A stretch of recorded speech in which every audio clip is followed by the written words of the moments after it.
ng magulang para sa mga batang manonood.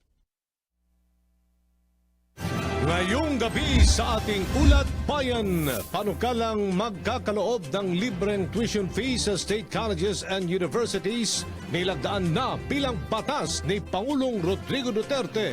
Naturang batas, umani ng papuri mula sa mga mambabatas at sa publiko. Task Force Bangon Marawi, sisimulat na ang rehabilitation sa lugar na patuloy na naapektuhan ng kaguluhan. Mahigit 1,000 temporary shelters itatayo sa lungsod. Pagbuo ng Asia ng sariling alituntunin para maiwasan ang barahas na komprontasyon sa South China Sea, ibinungkahi. At inflation rate ng bansa nananatiling matatag sa kabila ng pagtaas nito sa 2.8% nitong Hulyo ayon sa Bangko Sentral ng Pilipinas.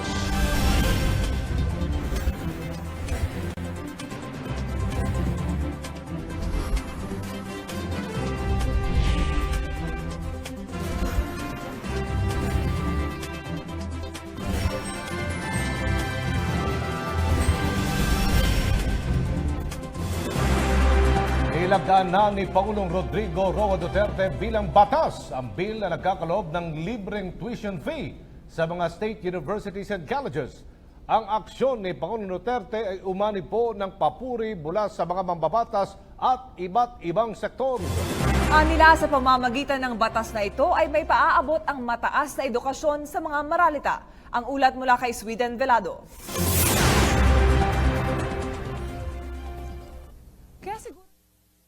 Naisabatas na ang panukalang libreng matrikula sa State Universities and Colleges o SUCs sa kabila ng agam-agam noong una ng economic managers ni Pangulong Rodrigo Duterte. I'm pleased to announce that last night, August 3, 2017, the President signed into law the enrolled bill. Ayon kay Senior Deputy Executive Secretary Menardo Guevara, bukod sa libreng matrikula, kasama rin sa mandatory provisions ng batas ang iba pang bayarin tulad ng library, ID at laboratory fees. Hindi sakop ang scholarship, grants and aids at student loans sa probisyon dahil kukunin ito mula sa subsidy fund na pangangasiwaan ng Unified Student Financial Assistance Program o UNIFAST. Yung mga talagang nangangailangan, the bottom 20% will be prioritized in terms of subsidy for education-related expenses. Dagdag ni Guevara, taliwas sa unang panukala, nakakailanganin ng 100 bilyong piso para maipatupad ang pulisiya. Sinabi ng Commission on Higher Education o CHED na kaya itong isulong sa budget na 16 na bilyong piso. The 100 billion peso estimate of the DBM seems to be on the very high side because that is on the basis of the assumption that all aspects of the free tuition bill will be implemented all at the same time. Samantala, pinuri naman ng mga senador ang naging desisyon ng Pangulo na lagdaan ng free tuition fee bill in SUCs sa kabila ng rekomendasyon ng kanyang economic managers na i-veto ito dahil walang sapat na budget. Paliwanag ni Senador Panfilo Lacson, kayang pondohan ng national budget ang free tuition law. Sa 2017 General Appropriations Act o GAA, nagawa nilang ilipat ang 8 bilyong pisong budget sa SUCs sa pamamagitan ng CHED dahil kinuha ito mula sa pork barrel ng mga kongresista. Ani Lacson, ganun din ang plano nilang gawin sa panukalang 2018 budget. Si Senador Cheese Escudero nagpasalamat sa Pangulo at tiyak na magiging legasiya na ito ng kanyang administrasyon. Ang miyembro ng minorya na si Senador Bam Aquino nagpaabot din ng pasasalamat sa Pangulo at pagbati sa kanyang mga kapwa mambabatas. Masaya naman ang isa sa principal authors ng bill na si Senador JV Ejercito para sa mga mahihirap ngunit deserving na mga estudyanteng nasa SUCs. Kaya naman si Senador Loren Legarda hinimok ang mga mag-aaral na gustong pumasok sa State University na mag-enroll na, lalo't libre na ang matrikula. Patunay ang paglagda ni Pangulong Duterte sa free tuition in SUCs na anuman o sino man ang maging balakid, hindi magigiba ang kanyang malalim na malasakit sa tao, lalo na sa mga kabataang Pilipino. Sweden Velado para sa Bayan. Pasasalamat ang ipinabot ng Commission on Higher Education, pati ang mga magulang, mga guro at estudyanteng mahihirap sa pagbibigay ni Pangulong Rodrigo Duterte ng libreng matrikula sa mga nasa state universities and colleges. Tututukan ng SHED ang Department of Budget and Management para sa kaukulang pondo nito. May ulat si Kenneth Paciente. Sa tuwing bayaran ng matrikula, takbuhan ni Gerald ay ang mga nag-aalok ng loan. Pero matapos pirmahan ni Pangulong Rodrigo Duterte ang free tuition free bill para sa mga state universities and colleges o SUCs, nabunutan ito ng tinik. Since free na yung tuition, mas maluwag na, mas marami akong pwedeng paggamitan ng fees ko dun sa mga projects and other fees na babayaran. Malaking tulong din ito sa estudyanteng si Mary Ruth dahil makakatulong pa siya sa kanyang mga magulang para makatipid. Siyempre, natutuwa. Malaking tulong din yun, siyempre, pati sa pamilya namin. Tsaka dito sa UP yung enrollment, yung enlistment, siyempre, nahihirapan kami sa pagkuha ng subjects. Kaya kailangan din talaga yan na free tuition. Ikinatuwa rin ito ng ilang mga guro sa Universidad ng Pilipinas, lalo pa at madalas silang nakakatanggap ng mga hinaing na mga estudyanteng nahihirapan sa pagbabayad ng tuition fee. I think yung pinirmahan ngayon ni President Duterte definitely will help especially the poor students of UP. Magandang balita rin ito para sa mga magulang. Tama lang po yung kasi po yung iba hindi makabayad dahil minsan walang pambayad. Nagpapasalamat ako sa ating presidente at gano'n ang kanyang ginawa. Tulong sa mahirap. Ayon sa Commission on Higher Education o CHED, milyong-milyong estudyante ang makikinabang sa naturang ayuda mula sa gobyerno. The Commission on Higher Education joins the Filipino nation in congratulating and thanking President Rodrigo Roa Duterte for signing the free tuition bill and ensuring that the dream of every Filipino family to send their children to school will be realized. Kasunod nito ay tututukan ng ahensya ang pakikipag-ugnayan sa Department of Budget and Management at Kongreso para agad na mapatupad ang batas. We look forward to working with the Department of Budget and Management and Congress in crafting the implementing rules and regulations that will balance the concerns of the economic manager on the fiscal impact of the bill and also ensure that the legacy of President Duterte on free education will be continued. Inaasahan na magsisimula na ang libreng tuition fee sa mga SUCs sa Hunyo 2018. Kenneth Paciente para sa Bayan. Itinaon sa ASEAN Ministers Meeting ang paglulunsad ng Bangon Marawi. Ayon sa Task Force Bangon Marawi, magtatayo ng 1,000 at 100 temporary shelters na sisimulan sa unang linggo ng Setyembre. May ulat si Marita Muahe. Sisimula na ng Task Force Bangon Marawi ang rehabilitasyon ng nasabing lugar na patuloy na naaapektuhan ng kaguluhang nagaganap hanggang ngayon. Ayon kay TF Marawi spokesperson at Office of Civil Defense Assistant Secretary Christopher Purisima, naaprubahan na ang 11 ektaryang lupa na pagtatayuan ng temporary resettlement shelters ng mga residenteng biktima ng kaguluhan. Magtatayo umano ang task force ng 1,100 temporary shelters na sisimulan sa unang linggo ng Setyembre. Sinabi rin ni Cabinet Secretary Leoncio June Evasco na pipilitin nilang magkaroon ng kumpletong pasilidad gaya ng malinis na mainom na tubig at kuryente ang mga Maranao. We have no reason not to provide electricity to the people of Marawi because the source of electricity for Mindanao comes from Marawi, the Agus River. Magtatayo rin sila ng paaralan para sa mga estudyante ng Marawi, gayon na rin ng health centers sa ilang mga piling barangay. Dagdag ni Vasco, ang bawat rehabilitation efforts ay dapat na sinisimulan sa pamamagitan ng pagkonsulta sa mga lokal na pamahalaan, lalo na sa mga residente. At para sa kanya, kailangang maibalik agad ang mga ito sa kanilang mga tahanan. We cannot let these people stay long in the evacuation centers because the longer they will stay in this evacuation center, the hurt will be going deeper and deeper in them, especially for the children who cannot understand why these things are happening in their own place. Ang TF Marawi ay bubuuin ng 23 ahensya ng gobyerno na hahatiin sa 5 subcommittees sa bisa ng Administrative Order No. 3 na pinirmahan ni Pangulong Rodrigo Duterte para sa pagbangon, rekonstruksyon at rehabilitasyon ng Marawi City at iba pang mga lugar na naapektuhan ng gulong idinulot ng Maute Group. Itinapat ang mga paglulunsad ng Bangon Marawi sa ASEAN Ministers Meeting dahil maituturing daw ito nga regional peace and violent extremism issue. 20 billion pesos ang inisyal na pondong gagamitin sa paunang rehabilitation effort sa Marawi City. Samantala, kinilala ni DSWD Secretary Judy Taguiwalo ang tulong ng ASEAN. Nagpasalamat din ito sa lahat ng mga tumulong. Kailangan pa rin ang pagtutulungan natin dahil mag-umpisa na naman ang bagong yugto ng ating pagtutulungan para bumangon ang Marawi. Nananawagan naman si Undersecretary Cesar Llano ng Department of Interior and Local Government sa lahat ng mga gustong magpaabot ng kanilang tulong na makipag-ugnayan sa National Emergency Operations Center ng Task Force Marawi. Ang mga gustong tumulong ay maaaring tumawag sa mga numerong nasa inyong screen. Mula rito sa Pasay City, Marita Muahe para sa Bayan. Hindi nag-iisang Pilipinas sa pagtugon sa problemang kinakarap ngayon ng Marawi City. Patunay riyan ang puspusang pagtulong ng Association of Southeast Asian Nations o ASEAN na nagbibigay ng ayuda sa mga bakwit sa Marawi. Ang ulat mula kay Jam Rukat ng Philippine Information Agency. Ang mga nasyon na kabilang ng Association of Southeast Asian Nations or ASEAN ay isa sa pagtugon sa mga pangangailangan ng mga bakwit na apektado ng krisis sa Marawi dito sa Mindanao. Naghatid ng mga relief items ang ASEAN Coordinating Center for Humanitarian Assistance in Disaster Management or AHA Center na nakabase pa sa Malaysia para sa mga apektadong pamilya ng bakbakan sa Marawi.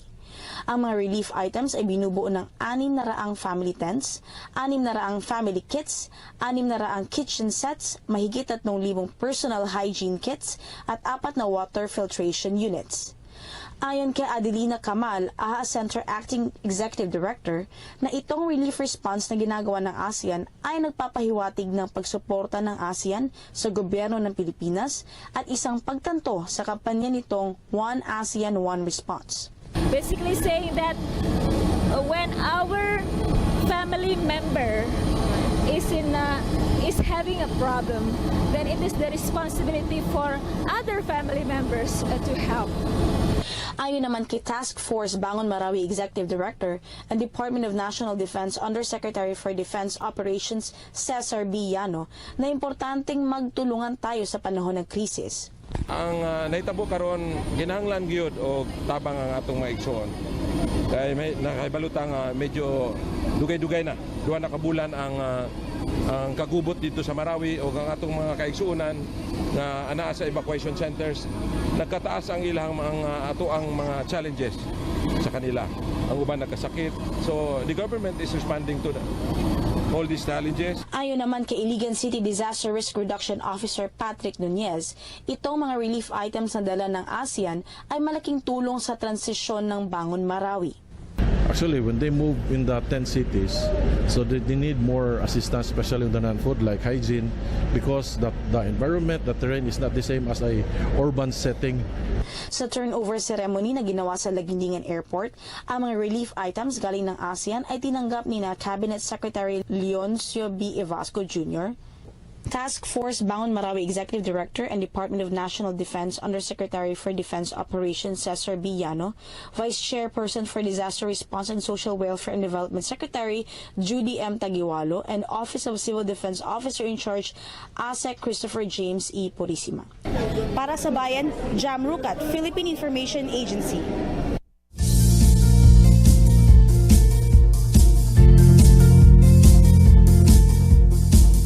Nakiisa si Foreign Affairs Secretary Alan Peter Cayetano sa talakayan ng mga dating foreign ministers ng ASEAN para paigtingin pang lalo ang relasyon ng ASEAN sa mga external dialogue partners nito.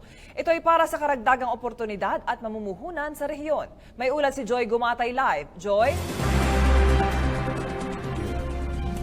Kathy, muling nagsama-sama ang mga former ASEAN senior ministers ngayong araw para pag-usapan ang mga nakamit ng Association of Southeast Asian Nations sa nakalipas na 50 taon. Hindi naman nagpahuli si Foreign Affairs Secretary Alan Peter Cayetano na naglatag ng kanyang mga expectations kung ano yung inaasahan niyang makakamit pa ng regional community sa susunod na kalahating milenyo. Narito ang report.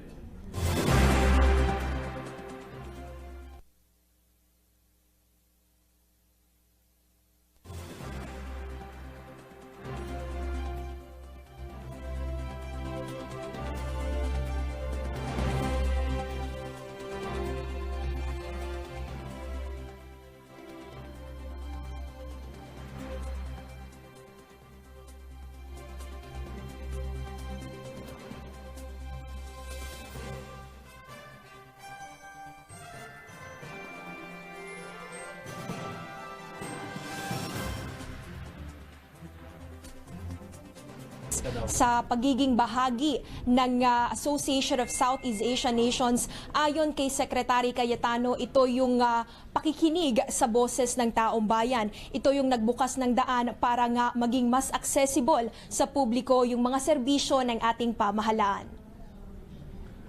Sa ngayon, Kathy, yan muna ang ating pinakahuling ulat mula pa rin dito sa International Media Center ng ASEAN 50th Foreign Ministers Meeting.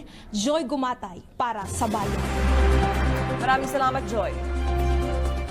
Samantala, nagpulong naman ang mga delegado at kinatawan ng ASEAN Plus 3 senior officials. Kinilala ang kagandahang asal ng mga Pilipino at ang kahalagahan ng patuloy na pagkakaisa ng mga bansang kasapi ng ASEAN.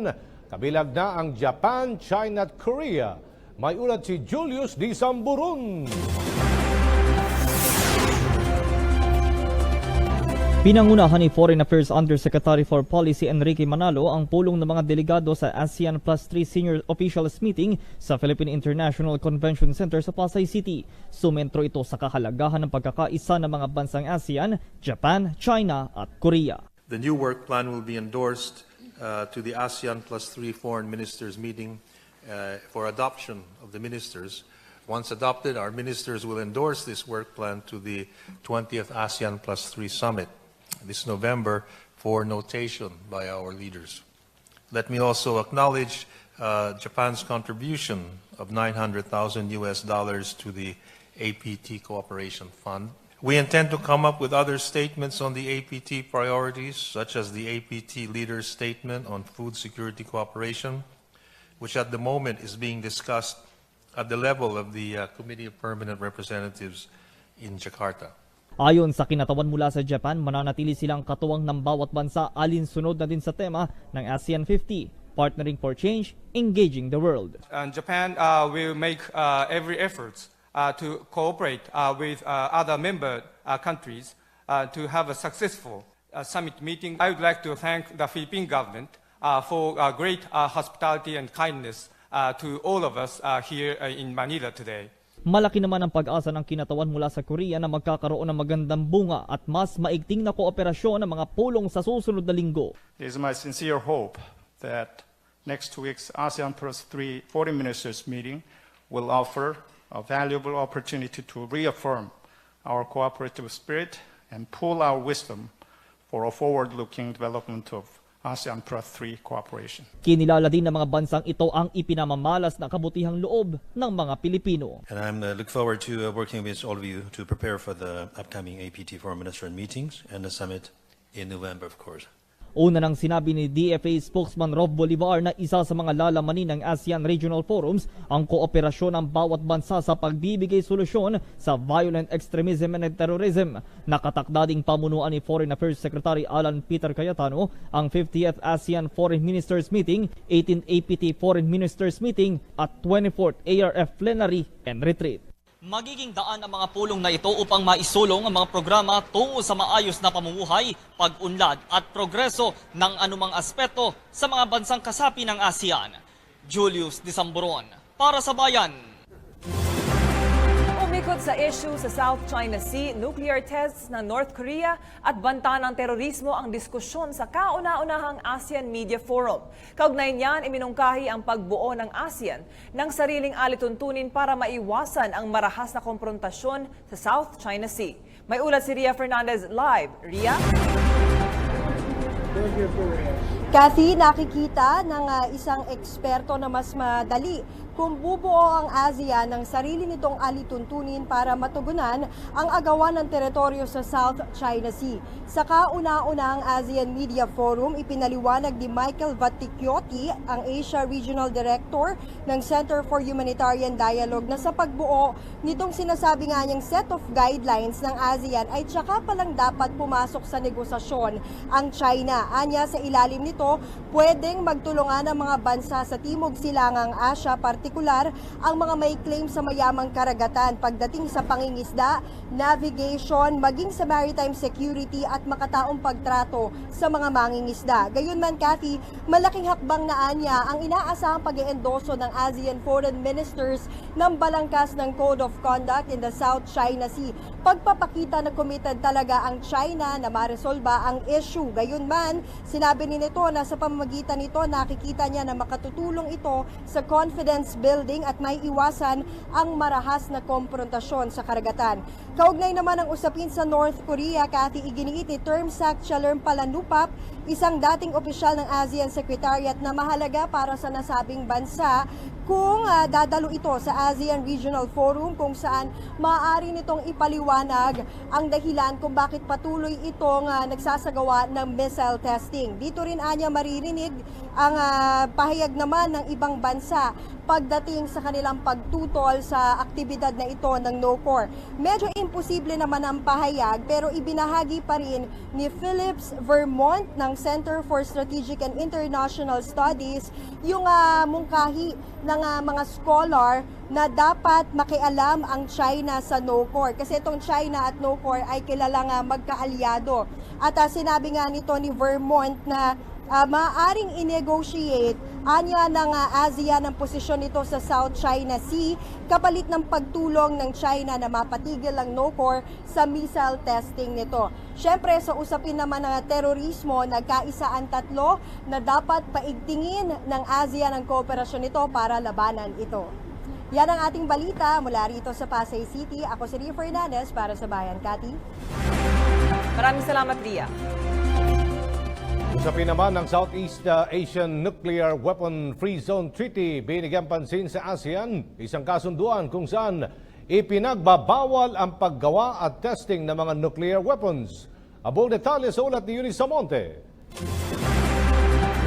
Aljo, Kati, bukod sa mga pagpupulong tungkol sa diplomatikong ugnayan ng 10 bansang kasapi ng Association of Southeast Asian Nations o ASEAN, ay nabigyang diskusyon din itong Nuclear Weapon Free Zone Treaty ng bansang kasapi sa ASEAN o sa madaling salita. Para po sa mga nanonood, ito yung pagkontrol ng ASEAN sa pagtesting at paggawa ng mga nuclear weapons sa loob at labas ng bansa sa region ng ASEAN. Kabilang sa treaty zone na tinutukoy dito ay ang mga teritoryo, continental shelves at ang exclusive economic zones o EEZ ng 10 bansa.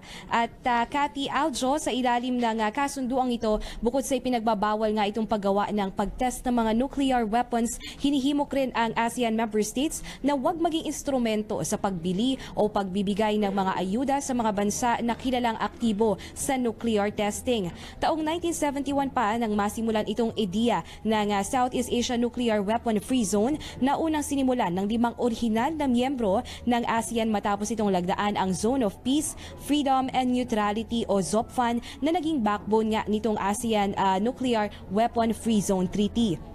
Kung niyo po matatandaan sa ASEAN Summit nitong Mayo na naganap din dito sa Pilipinas ay una na ngang nasimulan ang diskusyon sa saklaw at kaugnayan nitong kasunduan doon naman sa mga bansa sa labas ng ASEAN na kilala sa paggawa ng mga nuclear weapons. Narito pakinggan po natin ang naging pahayag ni Department of Foreign Affairs Secretary Alan Peter Cayetano sa harap ng delegasyon ng mga bansang kasapi sa ASEAN kaninang hapon. I'm personally very happy to finally meet all of you in my capacity as Secretary of Foreign Affairs of the Philippines. We as a group have an opportunity to learn from the exchange.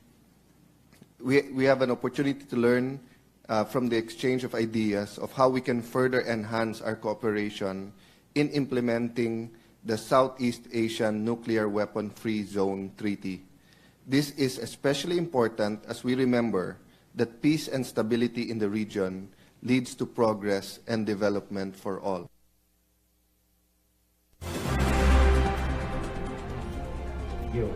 Sa ngayon, wala pa nga specific date kung kailan ipapatupad itong Nuclear Weapon Free Zone Treaty. Ngunit dahil nga sa patuloy na pakikipag-ugnayan at pagpupulong nitong mga bansang kasapi sa ASEAN, lalo na sa taong 2020, inaasahan nga ang mass destruction ng mga nuclear weapons sa loob ng 10 bansang kasapi sa Association of Southeast Asian Nations o ASEAN. Mula pa rin dito sa Pasay City para sa ASEAN 2017, Eunice Samonte para sa Bayan. Maraming salamat, Eunice Samonte. Susunod sa mga balita, kasong kriminal laban sa magkapatid na paruhinog na ihaid na sa Ozamis Regional Trial Court. Ang detalye sa pagbabalik ng Ulat Bayan.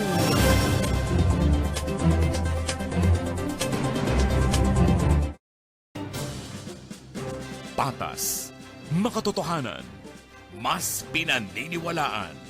ang bago at pinalakas na PTV News. Araw-araw na komprehensibong balitaan mula umaga hanggang gabi. Masusing kinalap ng buong puwersa ng PTV News Team. Hatid namin sa inyo para sa bayan. At the 26th Southeast Asian Games in Indonesia, 2 athletes made sports history by becoming the youngest and oldest athletes to win medals at the Games. 8-year-old Malaysian Aliyah Yung Hanifa took home the gold in the water skiing tricks event, while 76-year-old Lai Chun Nung of Singapore took home 2 silver medals in bridge. Watch our very own Pinoy athletes chase the dream. 15 days to go till the 29th Southeast Asian Games. Catch all the action only here on the home of champions, PTV. For the Filipino people, I said I made promises. Ginagawa ko. I cannot do it alone. Government runs on taxes. Yan ang gasolina ng gobyerno. Without taxes, cannot do anything. Nakiusap na ako sa congressman. By and large, pati yung individual, supportahan ninyo kasi if people would realize that the money would be put into good use and really spent for the purpose for which is being envisioned to be collected, there has to be change.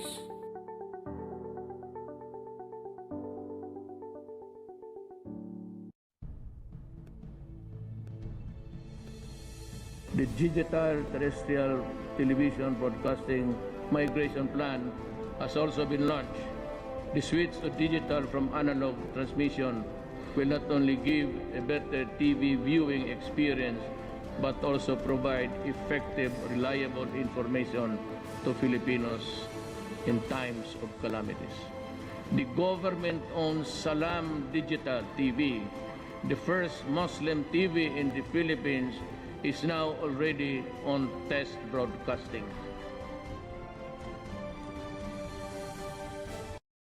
Pakinggan at panoorin ang pinakabagong programang maghahatid ng balita at impormasyon patungkol sa agrikultura at pangingisda.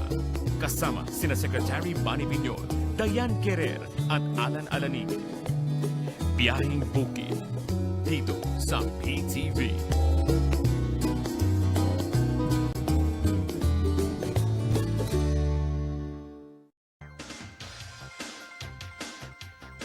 GSIS benefits and programs, pag-uusapan natin sa GSIS Members Hour.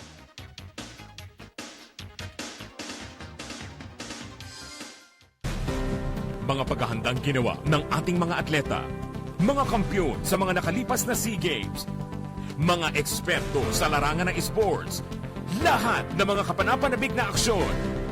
Road to Kuala Lumpur, a PTV special primer of the 2017 Southeast Asian Games. Dito lang sa PTV. This Sunday, we'll give you more reasons to rock your 2017. Suit up as we explore Bicol's land of pink sand wonders and stunning beaches, Sorsogon. Mag-detox sa steamy hot spring o magbabad sa cold spring under a chilly weather in San Benor. Flex your muscles and paddle your way to victory in Castilla. Travel is so much better when it's so Sorsogon. Ngayong darating na linggo, alas 7 ng gabi sa iTravel Pinas.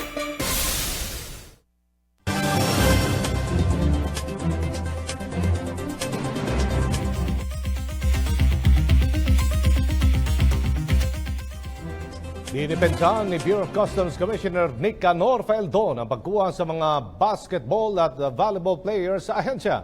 Ay kay Feldon, walang nakitang paglabag ang Commission on Audit sa pag-hire sa mga atleta kabilang na sina Kenneth Duremdes, Marlo Aquino at Eliza Valdez. Hindi na rin umano epektibong information gatherers ang mga atleta dahil nakilala na sila. Ani Feldon, kinuha sila ng Bureau of Customs upang may sulong at may lapit sa publiko ang mga programa ng kanilang ahensya.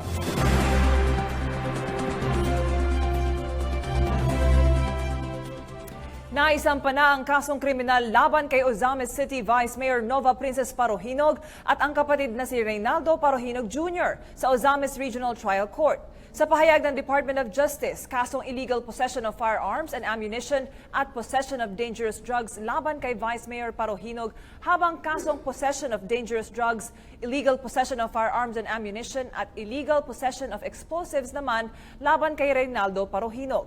Sa ngayon ay wala pang desisyon ang DOJ kung hihilingin nila sa mababang korte na ilipat ang paglilitis sa kaso sa Maynila alang-alang sa seguridad ng magkabilang panig.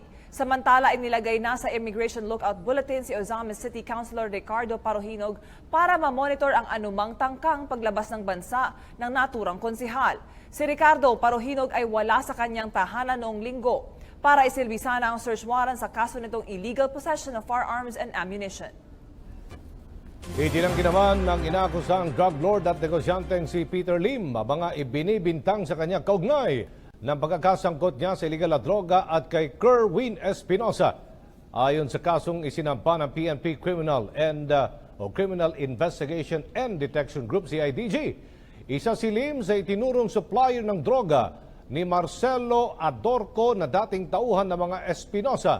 Nauna nang pinabulanan ni Lim ang akusasyong ito at ang napaulat na negosasyon at pagpupulong nila sa Thailand kasama si Espinosa at Adorco. Samantala, isa si Lim sa mga pinaharap ng DOJ sa preliminary investigation kaugnay ng drug complaint laban sa kanya na gaganapin sa Agosto 14. Isusulong ng kampo ni dating Vice President Jejomar Binay ang muling pag-imbestiga sa graft at falsification charges na ihahain laban sa kanya at sa anak na si dating Makati Mayor Junjun Binay. Ito ay may kaugnayan sa umano'y maanumalyang pagpapatayo ng Makati Science Building. Ayon sa tagapagsalita ni Binay na si Joey Salgado, nabigo ang Office of the Ombudsman na bigyan ng pagkakataon ang dating Vice-Presidente na sagutin ang mga aligasyon laban sa kanya. Ito aniya ay pagbabaliwala sa due process at paglabag sa karapatan ni Binay. Matatandaang pinasasampahan ng Ombudsman ang mag-amang Binay ng 4 counts ng graft at 3 counts ng falsification of public documents. Maliban sa mga Binay ay kabilang din sa pinakakasuhan ang 19 na iba pa.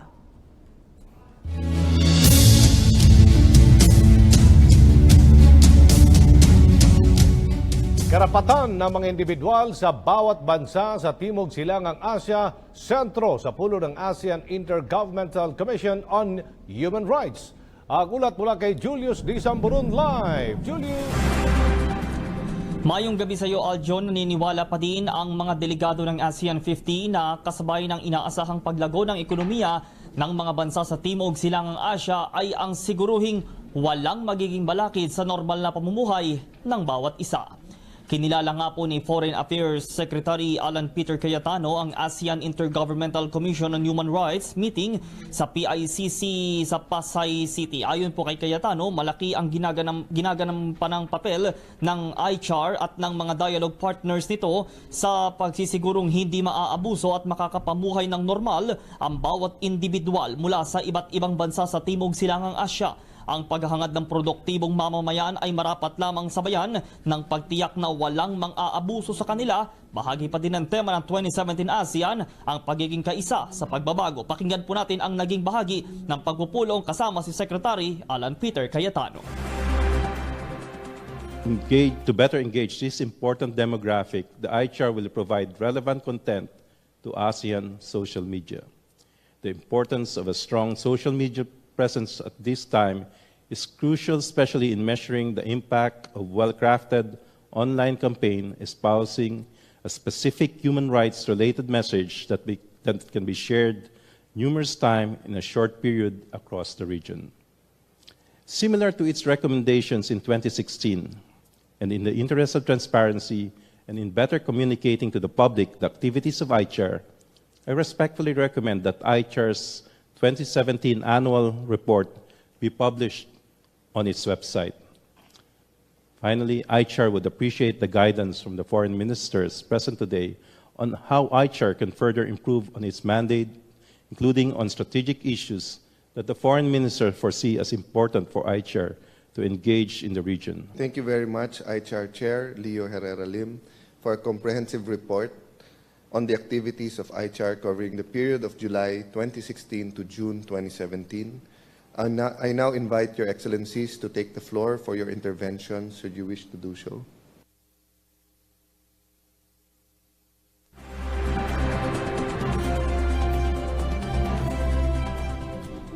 Bago pa man ang mismong pulong, nagpatawag ng espesyal na pag-uusap ang mga kinatawan at delegado ng ASEAN na nagbibigay tuon sa pagsusulong ng pangkalahatang proteksyon sa karapatan ng nasa 628 milyong ASEAN citizens. Pakinggan naman po natin ang special meeting o bahagi ng special meeting kanina ng ICHR.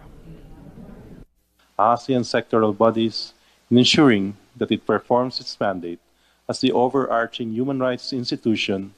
ICHR played a leading role in crafting the ASEAN Human Rights Declaration in 2012 and in shepherding human rights projects across the region, especially those that have been ratified by all 10 member states, such as the UN Convention on the Elimination of All Forms of Discrimination Against Women, the Convention on the Rights of the Child, and the Convention on the Rights of Persons with Disabilities.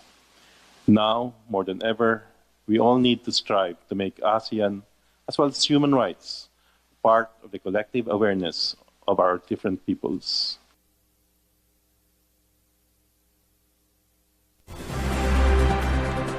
Sa totoo lang sa halos 4 na dekada mula nang naitatagpo ito pong ASEAN, hindi nito nalimutang isulong ang kalayaan, karapatang normal na pamumuhay at ang kaunlaran ng buhay ng bawat ASEAN citizen sa ilalim na rin po ng ASEAN Human Rights Declaration. Batay nga po sa datos na nakuha po ng inyong PTV News, July 2009 nang i-adopt sa ASEAN Foreign Minister Meeting ang Terms of Reference ng ICHR. October 23, 2009 naman na ang 10 ICHR representatives mula po sa bawat member states ay nai-appoint at dito nga po na ilunsad ng tuluyan ang nasabing organisasyon o ang ICHR kasabay nga po ng 15th ASEAN Summit sa bansang Thailand. Yan ang pinakahuling balita live mula pa rin dito sa Pasay City. Julius Disamburon para sa Bayan. Maraming salamat, Julius Disamburon. Patuloy naman ang pagdating sa bansa ng mga ministro at delegado ng ASEAN para makiisa sa mga adhikain na itinataguyod ng reyon. Ang ulat mula kay Alan Francisco live. Alan! Tayong mga Pilipino, Aljo, ay kilala sa pagiging hospitable o yun bang pagiging magiliw sa pagtanggap ng mga bisita. At ito nga yung pinamamalas ngayon ng mga kinatawan ng ating pamahalaan sa pagsundo sa mga ministro at delegado na dadalo sa pagpupulong ng ASEAN. Dalawang bansang kasapi, Aljo, ng Association of Southeast Asian Nations o ASEAN na lamang yung iniintay at makukumpleto na yung pagdating ng mga ministro at delegado para sa ika-50 Foreign Ministers Meeting and related meetings na idaraos sa bansa. Ang ASEAN kasi o samahan ng mga bansa sa Timog Silangang Asya ay binubuo ng 10 bansa kabilang na ang Pilipinas. Sa kasalukuyan, ang mga dumating na mga ministro at delegado mula sa ASEAN ay mga bansang Malaysia, Cambodia, Laos, Brunei, Darussalam, Indonesia, Singapore at Myanmar. Sa makatuwid, 2 ASEAN member countries na lamang yung inihintay at ito nga ay yung Thailand at Vietnam na mamaya inaasahang lumapag dito sa ating bansa. Samantala, Aljo, bukod sa mga kasapi ng ASEAN, dumating na rin yung mga dialogue partners nito. Kasama na dyan ang mga ministro at delegado mula sa Sri Lanka, Shanghai Cooperation Organization at Turkey. Habang mamayang gabi naman, Aljo, hanggang sa Lunes ay magpapatuloy pa rin yung pagdating ng mga lalahok sa mga pagpupulong na tatalakay sa mga importante at napapanahong issue sa rehiyon.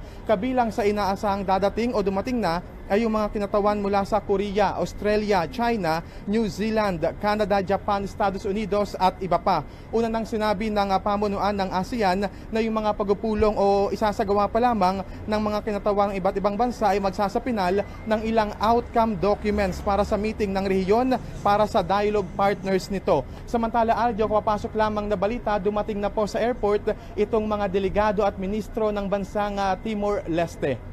At yan na muna ang latest, kasama si Waldo, ako naman sa Alan Francisco para sa Bayan. Maraming salamat, Alan Francisco. Malaking papel ang ginagampanan sa lipunan ng ating mga sundalo. Matiyak lamang ang kaligtasan ng ating mamamayan. Kaya naman pinamamadali na ni Pangulong Duterte ang pagbili sa mga karagdagang kagamitan, partikular na sa hyperbaric chamber para sa pangangailangang medikal ng ating mga sundalo. May ulat si Eunice Samonte.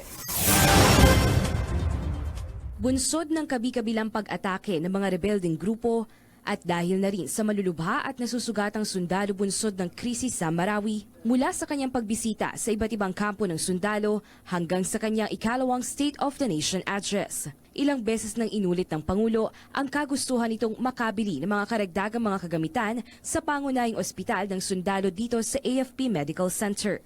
Sabi ko, if this is the way how you treat our soldiers and they are dying now, and that machine was ordered a year ago, and then a cordita, a mutiny, is not a surprise to me. Sabi ko, baski kung ako ang sundalo niya, and there is a machine already ordered, it could have saved my leg. Tapos wala ma. Kudita ako. Kaya naman sa budget na 94.25 million pesos, minamadali na rin naghagawaran ng tanggulang pambansa ang proseso ng pagbili sa suwestyon ng Pangulo na bagong kagamitan, partikular na ang hyperbaric chamber. Kaya nitong magpagaling ng iba't ibang uri ng karamdaman at higit sa lahat makapagpabilis ng pagpapagaling sa mga sundalong natamaan ng malubha sa labanan. I think the President has a good foresight because I think he's the only one that was able to think about acquiring a hyperbaric for the medical center. Right now in Europe and in the States, drug addiction, this hyperbaric therapy is being a standard treatment for drug addiction. Nag-iisa lamang ang hyperbaric ng AFP Medical Center kaya malaking tulong umano ito lalo pat nasa mahigit 100 na ang sugatan mula sa Marawi at di naman bababa sa 40 ang sugatan mula sa Basilan at Sulu. Utusan niya ang DND na bilhin kagad itong kagamitan na ito within 60 days at ito na nga nag-resulta. Dahil gusto niyang maging bago na lahat ng kagamitan ng ating AFP Medical Center. Matapos ang legal na proseso, 8 hanggang 10 buwan ang aantayin upang ma-deliver na ang hyperbaric chamber sa AFP. Inaasahang malaking tulong ito sa pagpapagaling ng mga sundalong sugatan mula sa labanan. And let us get the machine by ourselves. I will not be surprised if it's already in their mind. Eunice Monte para sa Bayan.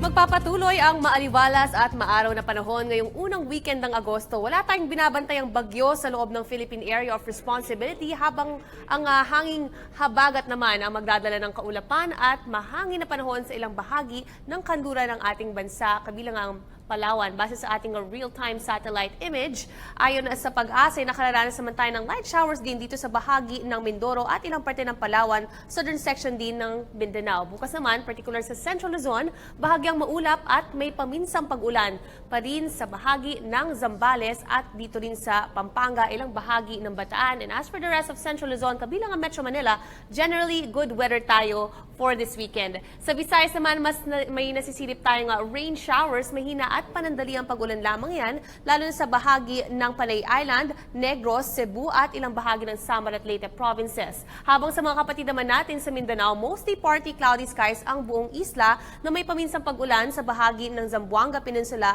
at Caraga region, lalo na dito sa bahagi ng South Cotabato. As for this weekend, sa ating Metro Cities forecast at para sa ASEAN Week dito sa Metro Manila, mataas ang chance na makaranas ng pag-ambon sa hapon o gabi dito sa Metro Manila. Maglalaro naman ang maximum highs natin sa 32 to 33 degrees Celsius. Habang dyan naman sa Cebu at Davao, generally good weather po tayo. Habang sa Metro Cebu, posibleng pumalo sa 34 degrees Celsius sa maximum high natin bukas. At sa Davao naman, maglalaro yan sa 33 degrees Celsius this weekend. Sa mga lalabas naman, silipin natin ang weekend forecast sa ilang mga piling lungsod sa bansa.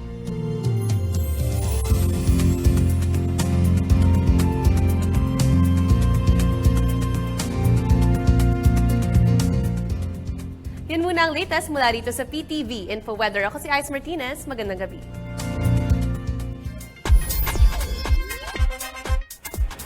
Para po sa mga nagnanais maging milyonaryo, narito na ang resulta para sa Suertres Lotto na binola kaninang alas 11 ng umaga. Ang winning numbers ay 7, 9, 1. Ang winning numbers naman para sa Suertres Lotto draw kaninang alas 4 ng hapon ay 0, 0, 7. Para naman sa Easy 2 Lotto draw kaninang alas 11 ng umaga, ang winning numbers ay 15, 18. Ang resulta naman ng Easy 2 Lotto draw kaninang alas 4 ng hapon ay 1, 13, 9, May pagkakataon pa para tumaya sa pinakamalapit na Lotto outlet sa inyong lugar. Mari pang tumaya para sa Ultra Lotto 658 at Mega Lotto 645 hanggang alas 8:30 ngayong gabi. Mapapanood ang Lotto Draws mamayang alas 9 ng gabi. Dito lang sa PTV. Nananatiling stable ang inflation o paggalaw ng presyo ng mga produkto at serbisyo sa bansa. Ito ay makaraang maitala sa 2.8% ang inflation rate para sa Hulyo ngayong taon. Mas mababa ito sa inaasahang 3 to 3.1% na inflation forecast ng mga ekonomista sa kabila ng nagbabadyang pagtaas ng mga produktong petrolyo at power rate adjustment. Ayon sa Bangko Sentral ng Pilipinas, kontrolado ang inflation rate sa kabila ng bahagyang pagtaas nito kumpara noong Hunyo.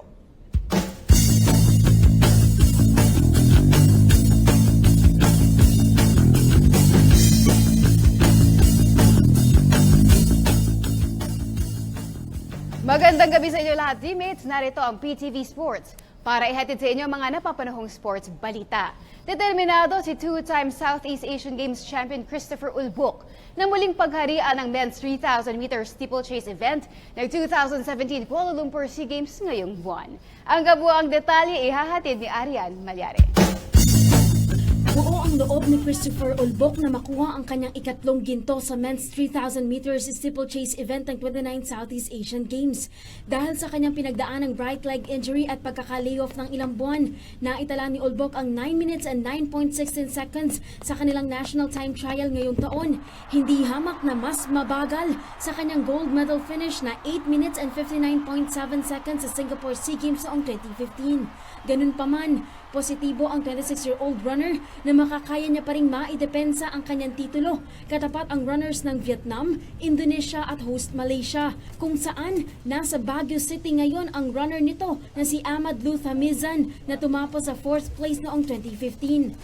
Mahalaga ito sa akin kasi first of all, pride ko rin to eh. Tapos pakita ko rin sa buong Pilipinas na kaya ko pa. Buo ang loob ko ngayon eh. If ever na hindi para sa akin yung siyempre isa lang naman ang goal ng mga athletes eh. To get the gold. Sa kabila nito, kumpiyansa si Ulbok sa kanilang training program ni Coach Rene Herrera. Anya, inspirasyon niya ang kanyang coach na former 5-time steeplechase champion ng SEA Games. Techniques namin ngayon is paano paano lumakas yung pace, paano mauna, tsaka get the target talaga yung gold. As long as kaya kong sundan yung yapak niya, susundan ko talaga. Kailangan hindi ko siya ma-down. Ganun yung nasa utak ko. And ginagawa ko naman lahat na makakaya ko. Ang men's steeplechase event ng 29 SEA Games ay idaraos sa August 26. Arian Malyare, PTV Sports. Inilabas na ng PBA ang unang batch ng mga fines para sa kakasimula pa lamang na Governor's Cup. Pinagmulta ng 10,000 pesos si TNT head coach Nash Racela for directly addressing the commissioner sa laban nito kontra Kia Picanto. Tig 5,000 pesos na multa naman ang ipinataw kina Blackwater big man Kyle Pascual at Kia Eric Kempson dahil sa flagrant foul penalty 1 na ikomit ng dalawa. 3,000 piso naman ang fine ni Sean Anthony dahil sa flopping, habang may tig 1,000 multa naman sina Matthew Wright dahil sa paggamit ng profane word, habang sina Rodney Blondiel at Vic Manuel naman ay dahil sa technical foul na naitawag sa kanila. Mapupunta sa PBA Players Trust Fund ang mga nalikom na fines. Umaasa ang Philippine Sports Commission o PSC na mas makakapaghanda ang mga elite athlete ng bansa sa mga paparating na international tournament gaya ng 2018 Asian Games at 2020 Tokyo Olympics. Ito'y matapos silang makipag-alyansa sa global nutritional company na Usana Health Sciences Incorporated na nakatakdang magbigay ng health supplements sa mga national athletes. Isang Memorandum of Agreement ang nilagdaan ni na Philippine Sports Commission Chairman William Butch Ramirez at USANA Vice President for the Philippines Ms. Aurora Mandanas Gaston sa Pasig City kamakailan.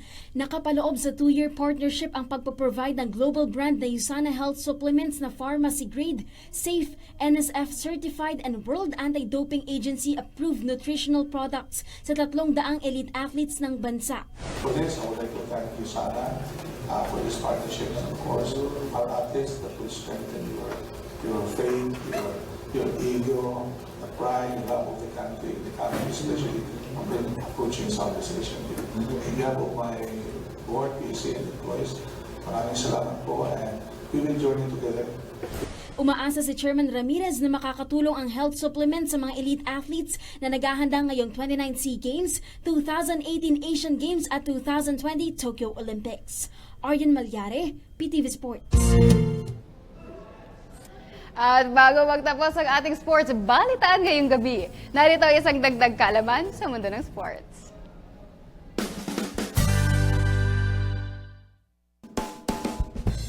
Kilala sa tawag na The Birdman, ang professional skateboarder na si Anthony Frank at Tony Hawk. Siya ay kinonsidera bilang isa sa mga most successful at influential pioneers sa modern vertical skateboarding. Bukod sa pagiging kilala sa skateboarding, siya rin ang may-ari ng skateboard company na Birdhouse. Lumabas din siya sa ilang pelikula at video games. Napabilang din siya sa mga ilang philanthropic activities, kasama na dito ang kanyang Tony Hawk Foundation na tumutulong sa pagtatayo ng skate parks sa mga underprivileged areas. Tinaguri ang one of the most influential skateboarders of all time si Hawk noong 2014. At yan po ang mga pinakawaling balita dito sa mundo ng sports. Ako po, si Meg Sioson.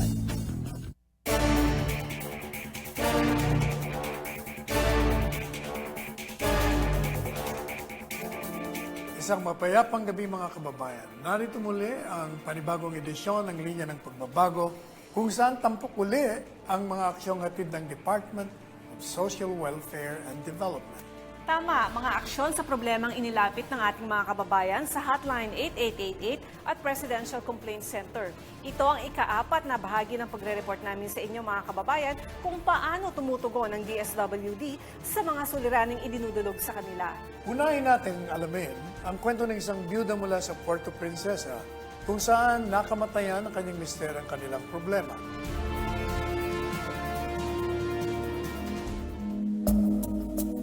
Dahil sa labis na pag-aalala sa pambayad sa ospital, pumanaw ang mister ni Dalia Ompad na nagkasakit at inatake sa puso noong July 2015. Malaki kasi ang utang nila sa ospital sa Puerto Princesa City. At yan ang inilapit ni Ginang Ompad sa Presidential Complaint Center noong April 2016. Namatay daw ang kanyang mister noong September 2016 habang sila ay lubog sa utang. Nanghiram pangaraw sila ng titulo ng lupa bilang collateral sa ospital pero inobliga pa rin silang magbayad. Nang i-refer ng PCC sa DSWD ang kalagayan ni Ginang Ompad, agad tumugon ang ahensya. Pinuntahan ng mga kawani ng DSWD ang pamilya Ompad at inalam ang kanilang suliranin. Nag-abot ng tulong ang DSWD, PCSO, Provincial Government ng Palawan at ang lokal na pamahalaan ng Puerto Princesa. Umabot sa higit 71,000 pesos ang naiabot kina Ginang Ompad pero may utang pa rin daw sila sa ospital. Ma'am, kailangan po nga ma'am yung kasi malaki na yung babayaran namin sa ospital. Wala rin po ako ma'am hanap buhay ng maganda ma'am. Yung ibang mga anak ko nga na ginto na lang sa pag-aaral. Sa ngayon, yung guidelines na sinusunod natin, isang beses every 3 months ang paghingi ng tulong. Pero syempre, kung talagang may kalagayan na kailangang intindihin, pwede naman pag-aralan at pwede naman matulungan pa rin ng DSWD. Gayunman, labis ang pasasalamat ni Ginang Ompad dahil patuloy na umaalalay sa kanilang pamilya ang LGU dahil sila ay benepisyaryo ng Pantawid Pamilyang Pilipino Program. Masakit ang dinanas ni Ginang Dalia Ompad. Namatayan pa ng mister, lubog pa sila sa utang. Buti na lang at nariyan ang mga ahensya ng pamahalaan na umagapay sa pamilya Ompad. Kaya salamat po sa DSWD, PCSO at sa Provincial Government ng Palawan. Isa pang byuda na dating domestic helper ang lumapit sa PCC para humingi rin ng tulong ng maitaguyod ang mga anak. Hindi na kasi siya makapangibang bansa dahil sa kanilang naging problema sa pamilya. Alamin natin kung ano ang nangyari.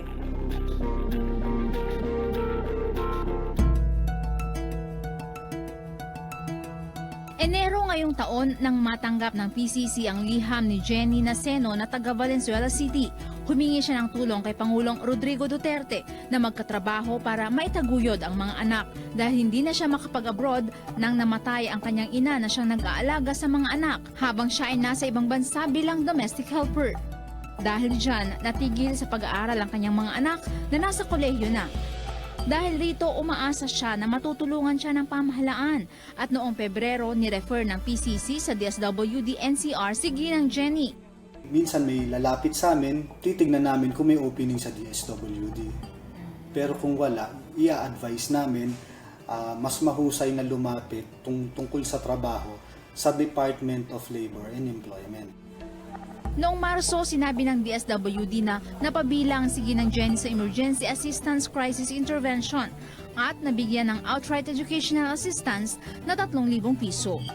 Nagpaabot naman ng pasasalamat ang kanyang kapatid na siyang nag-aalaga ngayon sa mga naiwang anak.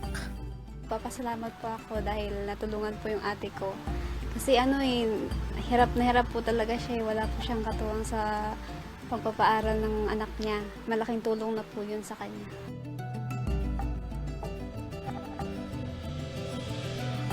Bagamat hindi maibigay ang lahat ng pangangailangan ng pamilya ni Ginang Naseno, nariyan lang ang DSWD para makapag-abot ng halagang kaya ng ahensya.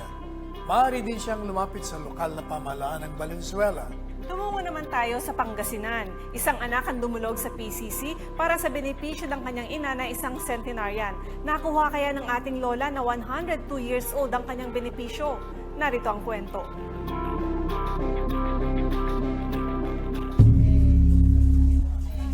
Buhay pa ang ina ni Ginoong Ramon Natividad ng Suwal, Pangasinan nang lumapit siya sa PCC para magpatulong na makuha ang centenarian benefit ng kanyang ina.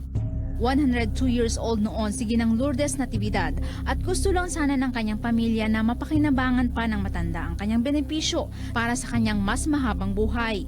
March 23 nang idulog ng PCC sa DSWD ang kahilingan ni Mang Ramon at noong 27 ng Marso, sumulat ang ahensya sa PCC para sabihing kabilang si Ginang Lourdes sa mga sentenaryong mabibigyan ng 100,000 piso.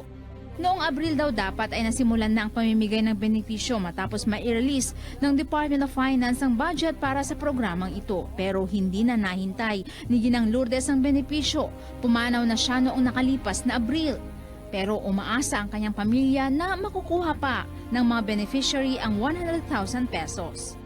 Kawawa naman, nagkakamatayan ng mga centenarian araw-araw, mga 100 years old na po yung mga yan. Sana po maintindihan nyo naman ang mga karamdaman nila, kalagayan nila. Everyday parang kandilang nauupo sa mga buhay ng mga centenarian. Kaya sana priority nyo naman po ang mga centenarians po. Kinumpirma naman ito ng DSWD dahil ang benepisyo ay dapat umanong na ipapasa. Umaasa naman ang pamilya ni Aling Lourdes na mapapakinabangan pa rin nila ito. Replenishment nung nilibisa, pumasok kami ng mga 80,000.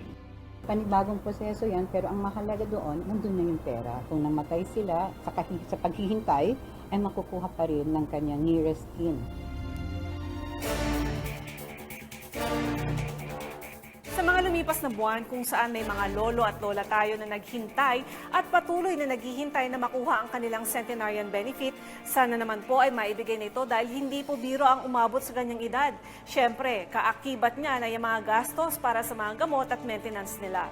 Kaya nararapat lang na ibigay na sa kanila ang kanilang benepisyo. Nananawagan tayo sa mga ahensyang nakakasaklaw dito na sakusunin na po ninyo ang mga benepisyo ng ating mga centenarian. Ako po si Secretary Salvador Panelo na naghahatid sa inyo ng mga positibong kwento ng mga natutulungan ng PCC at Hotline 8888. Ano man ang inyong problema, hiling at reklamo, ilapit lang po ninyo sa PCC at Hotline 8888. Maaari po kayong pumunta sa Bahay Ugnayan sa Malacanang mula Lunes hanggang Biyernes, alas 8 ng umaga hanggang alas 5 ng hapon.